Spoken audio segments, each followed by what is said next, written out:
Hello, my name's Julie Williams. I'm a registered migration agent with Migration Downunder, and I'm going to talk to you about the Skills in Demand visa, or commonly known or referred to as the SID 482 visa.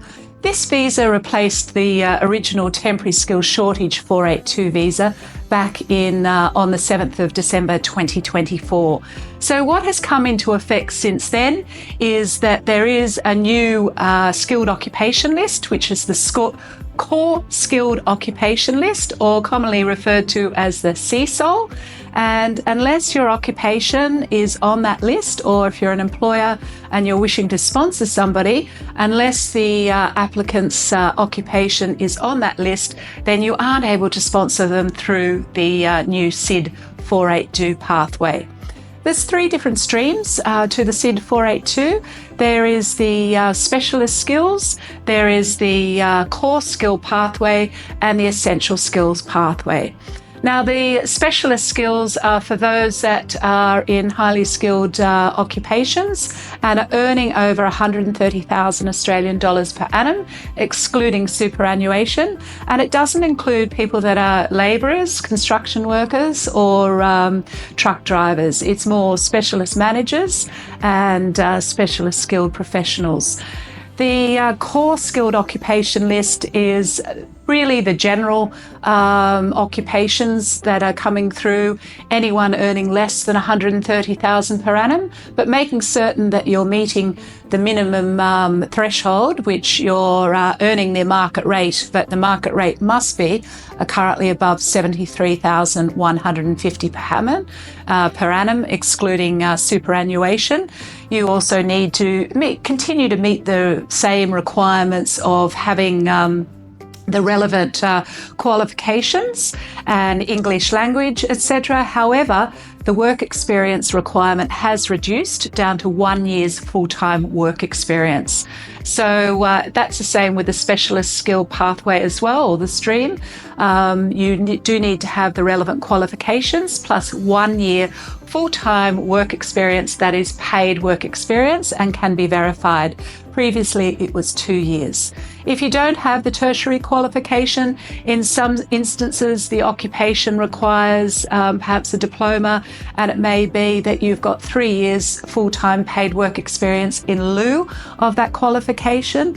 Or if it's an occupation that requires a degree qualification, then if you've got 5 years relevant work paid full-time experience in lieu of that qualification, that is also acceptable as well.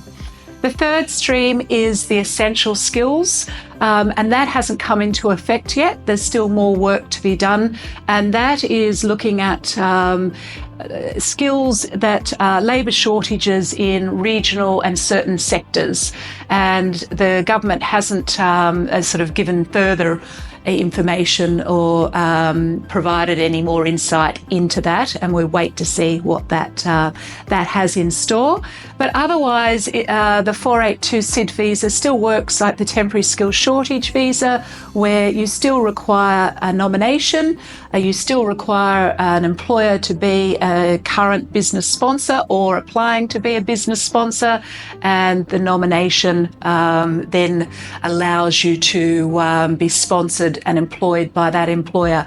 But another change with the SID visa, which actually came into effect prior to becoming the SID visa, just a reminder that those that are on a 482 visa, you now have the flexibility to leave your employer and work for somebody else without being sponsored for up to 180 days.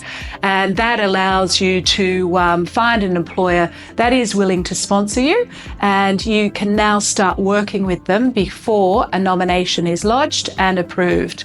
So that's good news in regards to flexibility if things don't work out with your current employer. You can only do that for up to, as I mentioned, 180 days before you do have to have another employer sponsor you.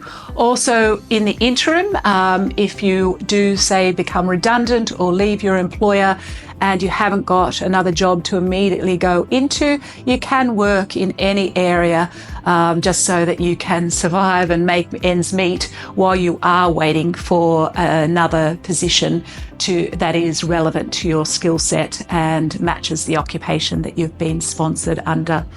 So watch this space. There are going to be further changes to the SID 482 visa that's going to continue to allow more flexibility for both employer and employee. But if you'd like to know more information about this visa, then don't hesitate in getting in touch with us. We've got a number of very experienced registered migration agents that are willing and able to assist you.